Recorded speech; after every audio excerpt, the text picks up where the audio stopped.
You're listening to Sports Radio Detroit. Hello everyone and welcome back to the newest episode of the Last Track Review here on Sports Radio Detroit.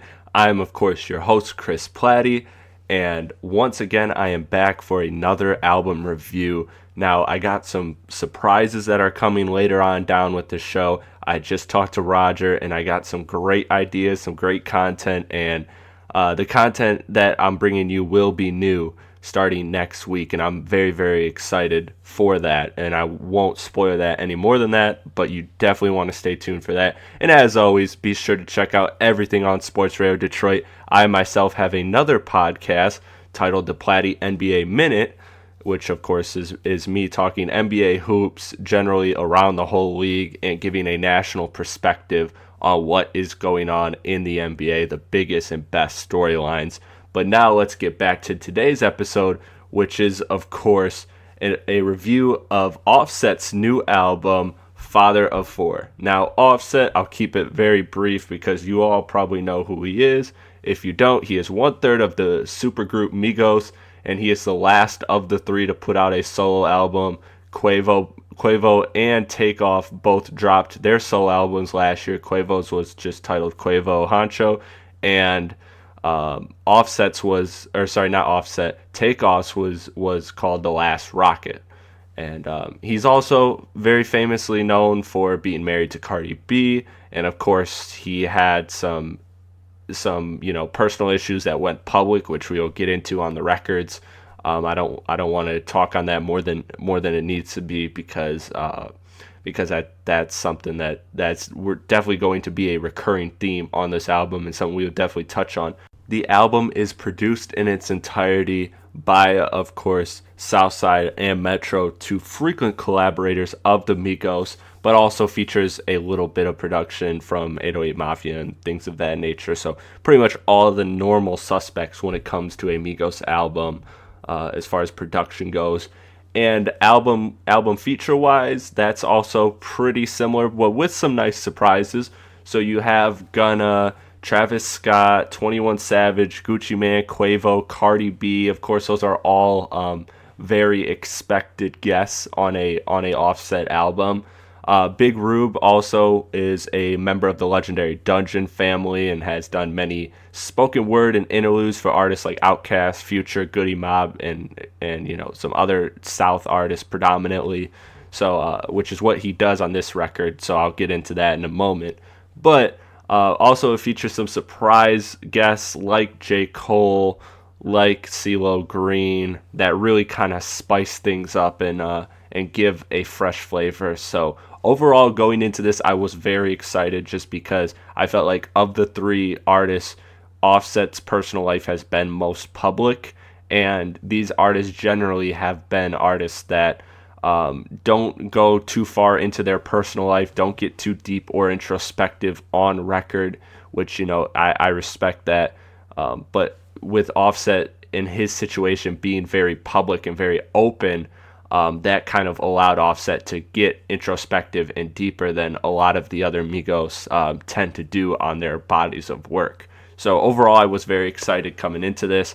Let's start with the track. So, of course, as always, I start with the intro. And the intro on this album is titled Father of Four. So, again, Big Rube, who's done all these legendary and iconic spoken words for members like Outkast and all sorts of down south artists. He appears and starts the album. He is the first voice you hear on the album. It is an awesome spoken word, which really creates a feeling and a moment and an experience, and kind of really sets a tone for the album. And then leads to Offset coming in and rapping about each of his four kids. And really, again, this instrumental and this track in general really just set a great tone for the album. So I was already in. You know me. I mean, To Pimp a Butterfly is my favorite album of all time. So, of course, I love some spoken word thrown in there. So this was definitely a track that I thoroughly enjoyed. Now let's jump to North Star. So North Star was one of the surprising tracks because it did feature CeeLo Green. So when I saw that, I was very intrigued, and I couldn't wait to get to that track. And this instrumental is just beautiful. It's luscious. It's spacey. and it has this awesome auto-tune melody from Offset about his path to success and the hardships on the way.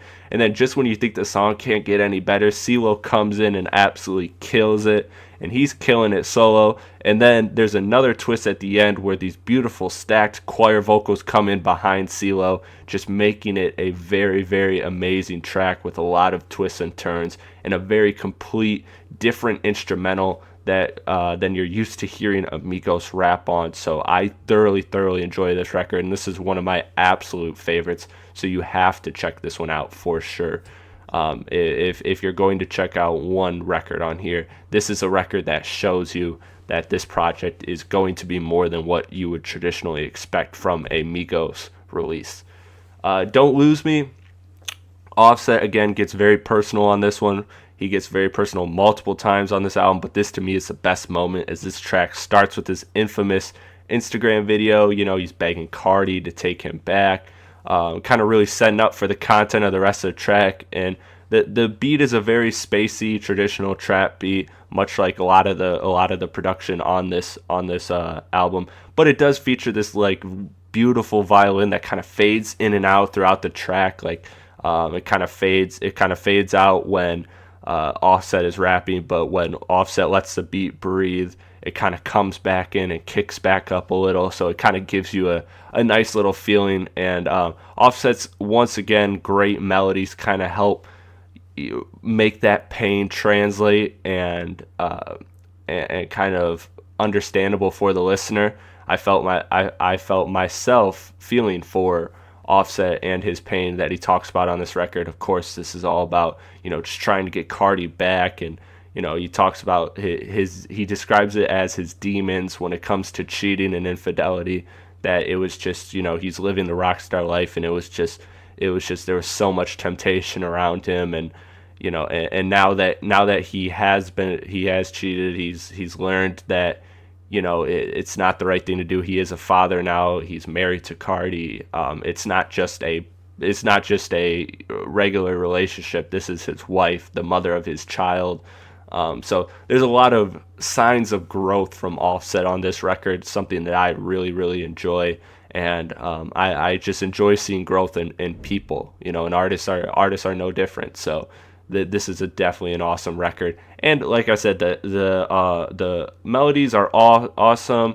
Offset's rapping is awesome on here. So it's just an overall great track. Even if you're not a fan of the necessary content, sonically this track works as well. Legacy is another track on here that's perfect. It's exactly what you'd expect with Travis, Offset, and 21.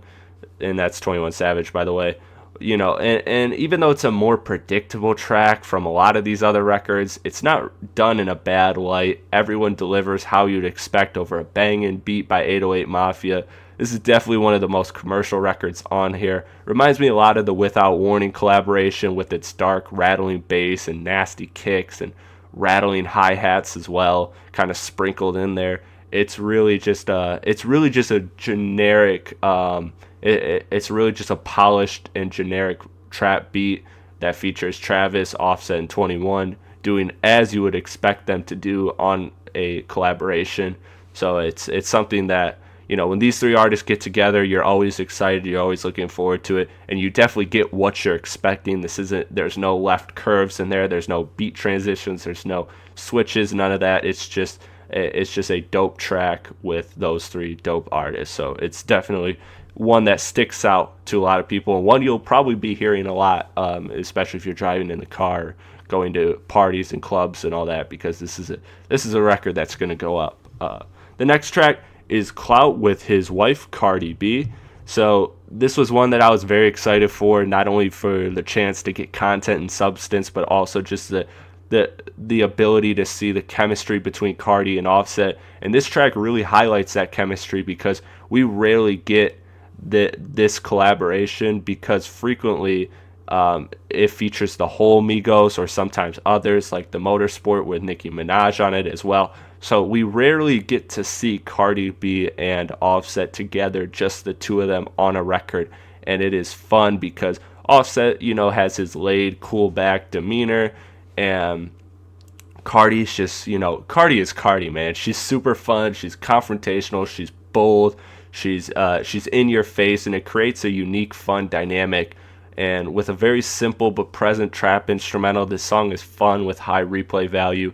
You don't gotta go back to this for the substance. Of course, both artists in this track kind of talk about the cheating, but they do it in a more and less of an introspective way and more of just a matter of fact way, and saying that that the women out here are chasing Offset for gold and everything, and they're never going to get Offset because Offset's in love with Cardi. And so it's done in a braggadocious way rather than an introspective way.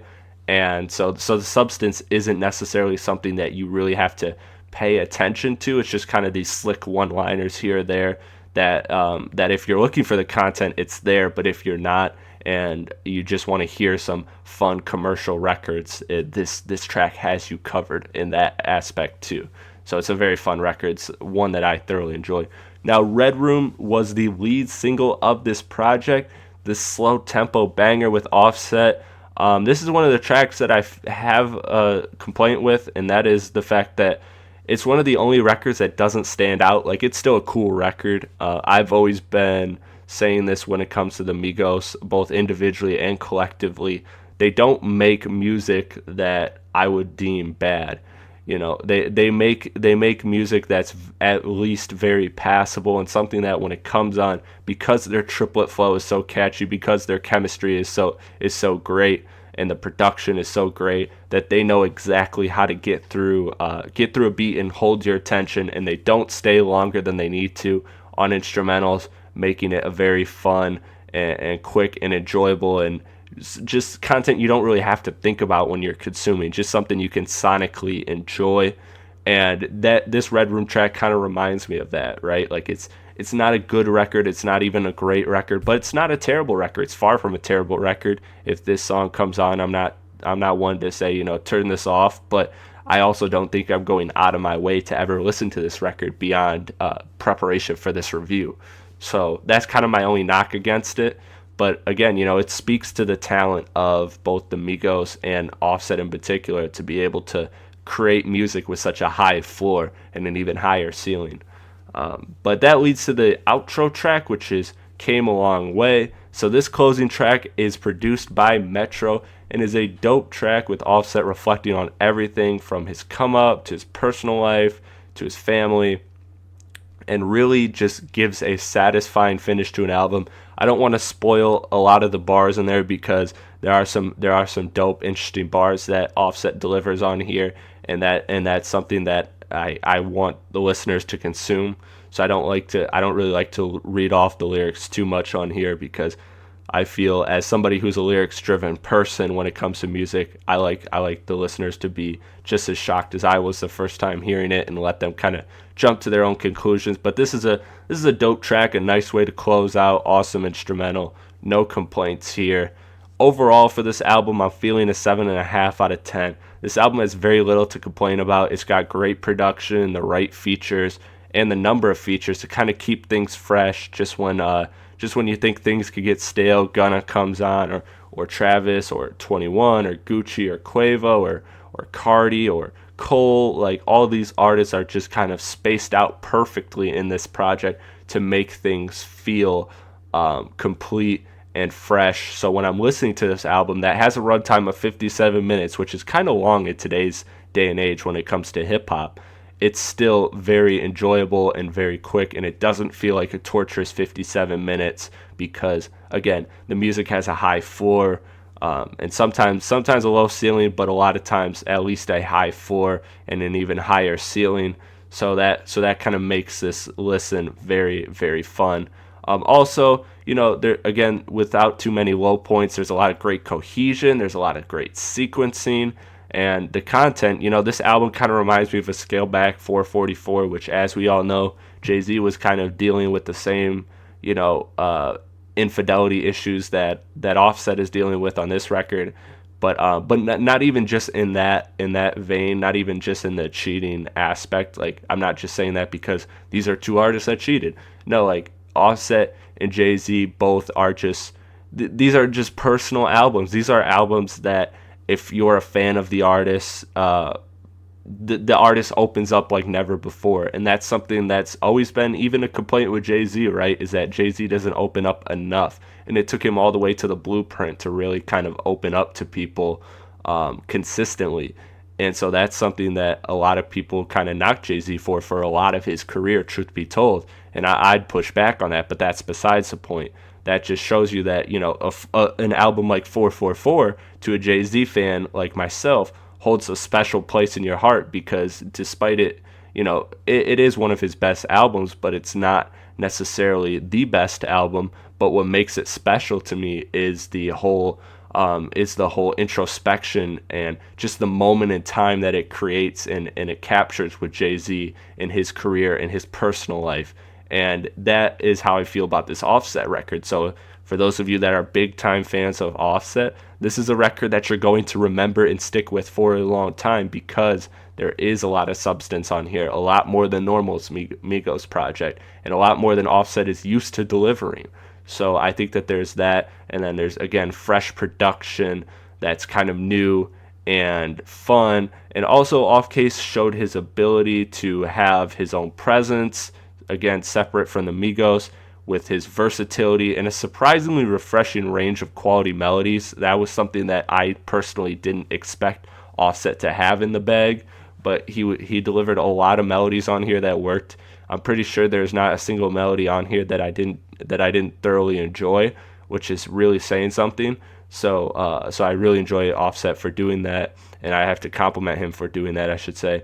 But my only complaints with this project, again, would be I wish for more introspection and depth, because I think Offset is capable. However, that triplet flow does kind of make it hard, because you have to be very precise and quick with your word delivery. So that kind of negates and kind of boxes in an artist's creativity. Now, granted, there's artists like Cole who have shown you that you could definitely deliver the triplet flow with substance and with content, but it is very, very hard to navigate that flow with a lot of content and substance. And that's another thing too. I'd like for some more memorable punchlines from Offset. There's not a lot of memorable punchlines on here. Nothing that really holds you.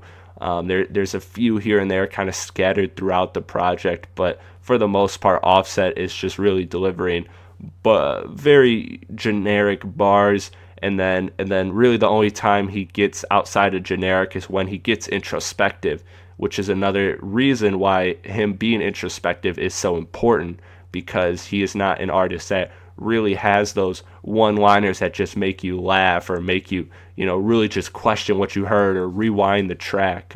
He just kind of is rapping, and he's rapping very well. And so that's kind of the drawback of this project. The other complaint is, while I enjoy the production, Offset gave me a good glimpse of his ability to step outside of the Migos scope, because a lot of these beats have the Migos sounding element as far as the tempo, the trap, the bass, the South sound, the ATL sound, but it doesn't. But it adds little twists like North Star and Don't Lose Me. So those are different beats that the Migos don't traditionally rap on, and that's something that I would really wish for all of the Migos, but in particular Offset, to continue to explore. So while I enjoyed what he did on this project, I think he could have went more and could have done more with those instrumentals. But my favorites on here are Father of Four, Wild West, North Star, Don't Lose Me, After Dark, and Legacy. So that is it for the Offset album review.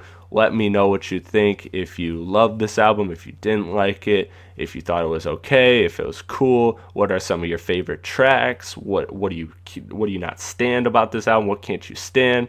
Let me know on Twitter at @TheRealChrisPlatty, or tweet at Sports Radio Detroit themselves, and they will pass it along to me, and I'll definitely respond to it, because I am on their feed, so I will see everything that they post, and I'll definitely reply to you there. But if you want to reply to me directly, at @RealChrisPlatty on Twitter or Instagram, check me out and let me know your thoughts. I'm really curious to hear what you all think of it. And as always, be sure to check out all Sports Radio Detroit content on the page, wherever you get your podcasts, Apple, Spotify, wherever. Thank you everyone for listening. Enjoy the day, and see you next week. This has been an SRD production. Because I feel like a salad tossing might feel good. What? Out of Bounds Detroit podcast. Tuesday morning and Friday mornings here on SportsRadioDetroit.com.